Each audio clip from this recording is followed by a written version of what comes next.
Je commence par ajouter le beurre à l'eau qui bout déjà en préparant la base de la pâte. Ici, j'ai 3 tasses d'eau chaude et 3 cuillères bien pleines de beurre. Maintenant, je vais mettre les 3 cuillères directement dans l'eau. Et avec une cuillère, je mélange bien jusqu'à ce que tout le beurre soit complètement fondu. J'ajoute maintenant un cube de bouillon de viande. J'utilise du bouillon de poulet, mais tu peux utiliser la saveur que tu préfères. J'ajoute aussi une cuillère à café de sel pour assaisonner la pâte, et une cuillère à café de colorant ou de paprika doux pour donner de la couleur et plus de goût. Je remue bien pour bien mélanger tous ces ingrédients. Ensuite, j'incorpore 3 tasses de farine de blé déjà tamisée. Je l'ajoute petit à petit, et je mélange immédiatement pour éviter les grumeaux. Je mélange sans m'arrêter, en intégrant bien toute la farine avec le liquide. La pâte commence à se former et devient lisse et homogène. Je transfère la pâte sur la table ou sur une surface propre. Je continue à travailler avec la spatule en l'ouvrant et la repliant pour aider à la refroidir. Et voilà! La pâte est parfaite, douce et élastique. Maintenant, je la mets dans un récipient pour qu'elle finisse de refroidir.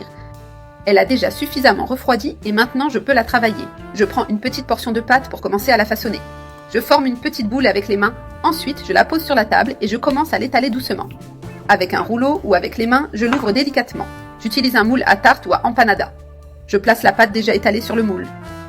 Je mets d'abord un peu de fromage au centre. Ensuite, j'ajoute le jambon râpé qui fond avec le fromage.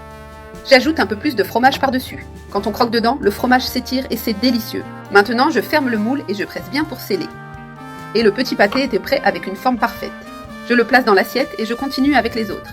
J'ai découpé une autre portion de pâte pour en faire d'autres. Je mets la garniture au centre avec soin. Un peu de fromage bien réparti et un peu de jambon aussi. Maintenant, je referme la pâte avec précaution. Je presse un peu avec les doigts pour bien fermer. Et avec une fourchette, je marque les bords pour bien les sceller. Je fais une légère pression pour bien fermer les côtés. Si tu n'as pas de moule, tu peux faire tout ce processus avec les mains. Et je répète ainsi avec toute la pâte que j'ai préparée. J'ai déjà formé tous les petits pâtés. Maintenant, je vais les paner. Je commence par passer chacun dans l'eau. Ensuite, je les passe dans la chapelure en les enrobant complètement. Je les remets dans l'assiette pour les réserver. Et je fais la même chose avec tous les pâtés. J'ai fini de tous les paner. Ils sont prêts à être frits. Maintenant, je les prends un par un avec soin. Et je les mets dans l'huile déjà chaude. Je les fais frire 3 par 3 pour maintenir la température de l'huile. Ainsi, l'huile ne refroidit pas et les pâtés deviennent bien dorés. Ils sont déjà en train de dorer d'un côté. Maintenant, je les retourne pour dorer l'autre côté. Je veux qu'ils soient bien frits de tous les côtés. Je surveille pour qu'ils cuisent uniformément. Et quand ils sont bien dorés, je les retire de l'huile avec précaution. Ils sont prêts, alors je les retire et les laisse égoutter. L'huile s'écoule un peu et ils ne sont pas gras. Je les place sur une assiette. L'excès d'huile part très rapidement. Tu peux utiliser du papier absorbant si tu préfères. Cela aide à enlever l'excès plus rapidement. J'ai déjà tout frit et ils sont beaux et dorés. Maintenant, j'en prends un et je te montre comment il est. Regarde cette croûte si belle. Regarde cette garniture si délicieuse. Et cette pâte si douce et savoureuse.